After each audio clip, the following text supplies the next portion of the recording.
Imagine um tempo de reis poderosos, cavaleiros corajosos e grandes batalhas épicas. Após a queda do Império Romano, a Europa Ocidental ficou dividida em vários territórios. Foi nesse contexto que os francos surgiram.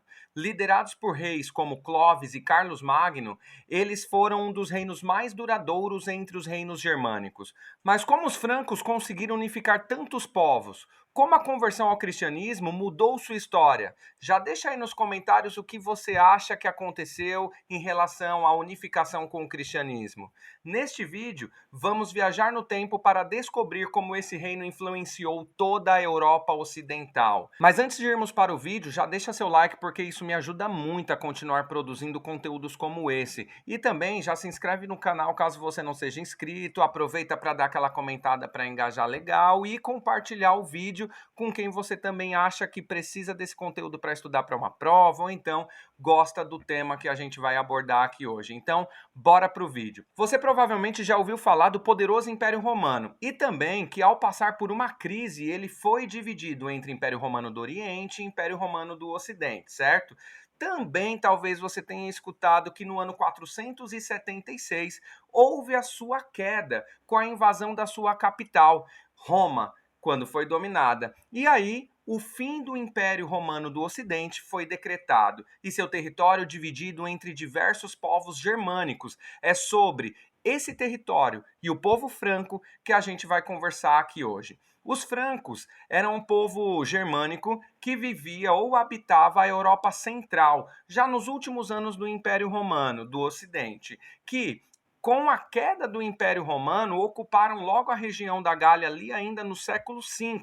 Esse grupo étnico foi unificado por um homem chamado Clovis no ano 481 e iniciou-se assim a dinastia que a gente conhece como Merovingia. Esse nome é em homenagem ao avô de Clovis chamado Meroveu, que já era um rei do povo franco-sálio. Quando a gente fala aqui de unificação, é porque haviam vários reinados francos, e aí Clovis é esse cara que consegue unificar. Em homenagem ao seu avô, que era um rei também, ele coloca o nome da dinastia como Merovingia, certo? Entre os anos 496 e 506, Clovis passa por uma batalha contra os Alemanni. E nessa batalha, algumas fontes diz que ele era casado com uma mulher que era cristã e ela insistia para ele se tornar cristão e ele não aceitava. Nessa batalha, quando ele estava prestes a morrer, ele promete para esse Deus cristão que, se caso eles ganhassem a guerra, ele se converteria ao cristianismo. E foi assim que aconteceu. Após a guerra, houve uma aliança com a Igreja Católica Apostólica Romana. Esse nome é importante, Igreja Católica Apostólica Romana, porque foi a igreja que ficou em Roma. Como o império tinha sido dividido, a Igreja Católica Ortodoxa Grega está lá no Oriente, em Constantinopla, nesse momento, tá? Então, ele faz a aliança com a Igreja Católica Apostólica Romana, onde os francos protegiam a igreja e auxiliavam na evangelização e também doava terras para a igreja. E o que a igreja dava em troca para os francos? Auxiliava na administração do reino, porque como os clérigos viveram dentro do Império Romano, eles tinham conhecimento de organização do Império e poderia, assim, auxiliar agora os francos a organizar o seu reino.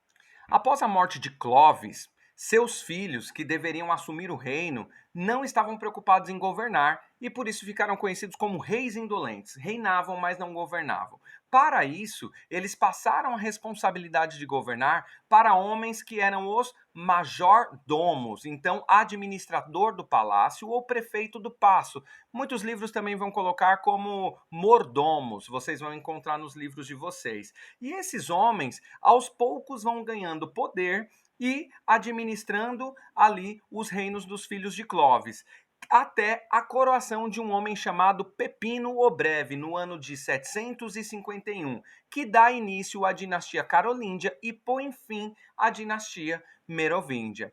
Em homenagem a Carlos Martel é o nome carolíndio, que era pai de Pepino o Breve, que se destacou na Batalha de Poitiers. Essa batalha foi muito importante na Europa, principalmente para os cristãos, porque freou o avanço muçulmano dentro da Europa no ano de 732, colocando fim ali à expansão do Império Muçulmano. Carlos Magno, filho de Pepino, assume o Reino Franco no ano 768 e foi coroado imperador dos romanos no Santuário de São Pedro, lá em Roma, no Natal do ano 800, pelo Papa Leão III. E lembra que eu falei que era importante pensar que era Igreja Católica Apostólica Romana? Por quê? Quando existe a união agora de Carlos Magno com a Igreja Católica, essa de Roma, eles criam o Sacro Império Romano Germânico. Sacro, porque é da igreja, Império Romano, trazendo as tradições romanas, e germânico, reconhecendo o rei Franco agora. Então, Carlos Magno se torna imperador. Com a união da igreja com o Carlos Magno, a ideia é restaurar o antigo Império Romano do Ocidente. Dessa forma, o Papa também rompe ligações com o que vai ser Império Bizantino, que está lá no Oriente, tá certo? Durante o reinado de Carlos Magno, ele também escolheu condes, marqueses e inspetores reais, que nos livros aparecem como missi dominici, para recolher impostos, aplicar leis, administrar algumas regiões e proteger as fronteiras, que julgavam fidelidade ao rei, assim tornando-se vassalos. Você sabe o que significa vassalo? Ou você sabe o que significa suzerano? Já deixa aí nos comentários que eu quero ver se você acerta, mas aqui vai a resposta. Vassalo é aquele que tem por juramento uma obrigação com o seu senhor. Ele recebe um bem e faz um juramento ao seu senhor. Já o suzerano é o senhor que tem domínio sobre um bem que cede a um outro nobre. No caso aqui, na maioria das vezes, nós estamos falando de terra. Então, um nobre que doa a terra para outro nobre, no caso um rei a um conde, ou a um visconde, ou a um duque, esse rei se torna um suzerano. O que recebe se torna um vassalo. E aí, você acertou? Vou dar uma olhada nos comentários, hein?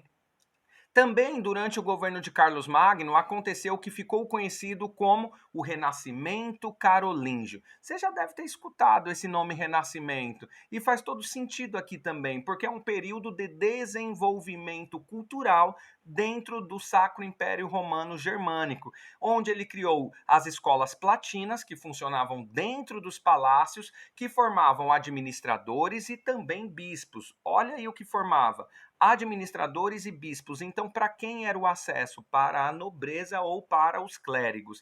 Também financiou trabalhos de monges copistas. A ideia aqui era copiar livros da literatura clássica, que vai dar mais em frente a origem às iluminuras, que nós vamos conversar em alguns outros vídeos adiante.